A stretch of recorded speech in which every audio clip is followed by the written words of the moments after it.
ଆପଣ ବୁଝିପାରିବେନି ବାବୁ।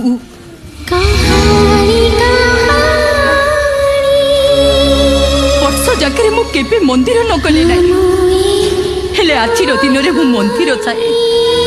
କାହିଁକି ନା ଆଜି ହେଉଛି ମାଘ ମାସ ଶୁକ୍ଳପକ୍ଷ ସପ୍ତମୀ ତିଥି। ଆଜି ହେଉଛି ମୋ ସାଇର ଜନ୍ମଦିନ। ସାଇ ବାବାଙ୍କ ପାଖରେ ମୁଣ୍ଡିଆ ମାରେ, ମୋ ସାଇ ପାଇଁ ମୁଁ ଆୟୁଷ ମାଗେ।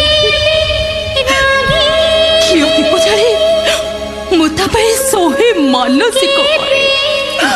ଆକୁ ତାକୁ ପଚାରେ ମୁଁ ଆକୁ ତାକୁ କାଳେ ତା ଜନ୍ମଦିନରେ ସେ ମନ୍ଦିର ଆସିଥିବ। ଏଠି ସେଠି ଖୋଜେ ମୁଁ ତାକୁ।